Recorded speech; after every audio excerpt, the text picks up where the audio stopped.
Top U.S. commanders in Afghanistan wrestle with mistakes and regrets as America's longest war ends in America's longest war. What went wrong in Afghanistan? Tapper conducts in-depth interviews with 8 U.S. commanders who led the war effort over 2 decades in 4 administrations, and who speak with new candor about decisions made by their commanders-in-chief that they believe undermined the war effort and might have prevented its success.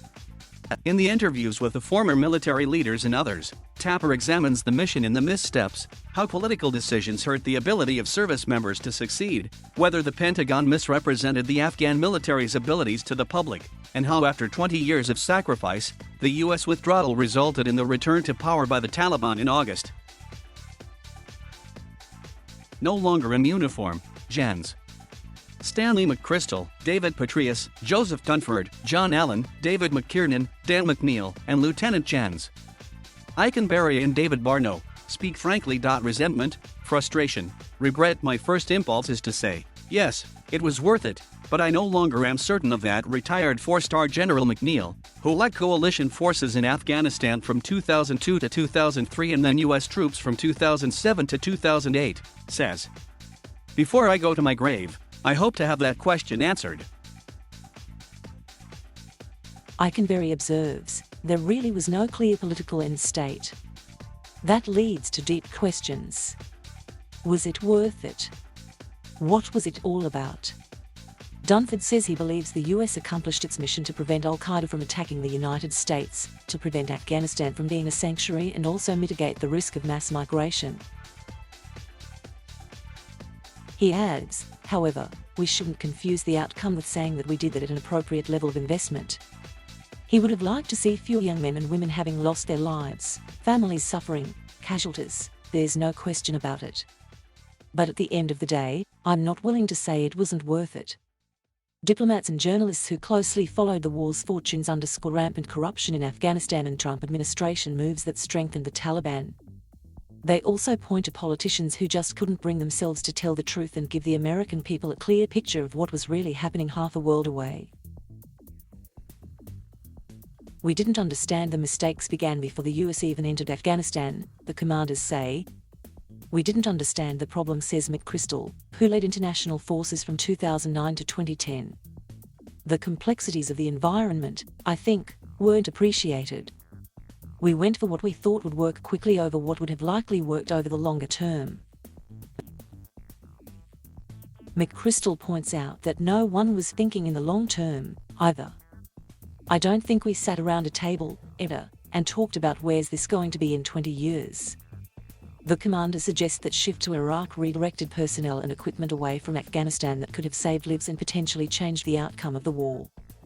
I personally resented the war in Iraq. Barno, the senior US commander in Afghanistan for 19 months over 2003 to 2005, says, much of our strategic attention and much of our strategic capacity was diverted into Iraq, to the detriment of the war. Allen says. McNeil, the commander Bush didn't know in 2002, recalls meeting the president at the White House in 2007, during his second tour as a commander in Afghanistan. Tell me exactly what you need. McNeil remembers Bush saying, before adding a caveat, you're not going to get it, because I've got to take care of this Iraq thing. McKinnon recalls that in the summer of 2009, troops in Afghanistan were facing a terrible problem with improvised explosive devices. They had 3 route clearance companies to clear roads. Iraq, which faced far fewer issues with IEDs and mines at the time, had some 90 route clearance companies. That didn't change for 8 years, until President Barack Obama ordered a surge in troops. What happens in that 8 years? McKinnon asks. You have a Taliban, which has generally a safe haven in the frontier provinces and the federally administered tribal areas in Pakistan. They become resurgent. And 8 years, we don't grow fast enough and well enough capabilities of the government in Afghanistan and the army.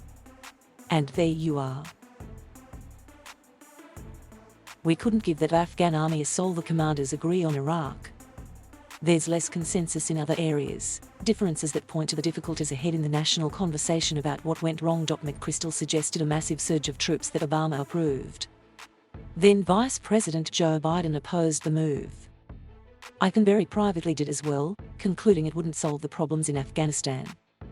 He outlined his thinking in a classified cable to then Secretary of State Hillary Clinton, starting with his belief that President Hamid Karzai was not an adequate strategic partner. We could provide advice, Eikenberry says.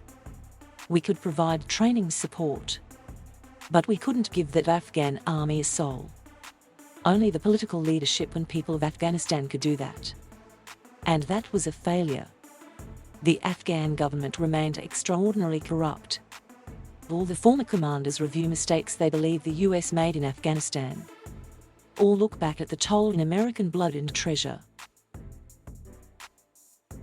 McChrystal saw good people with good intentions working hard, but I don't think we did very well. We made a lot of mistakes that we made in prior efforts, like Vietnam and others. And I find that sad as well.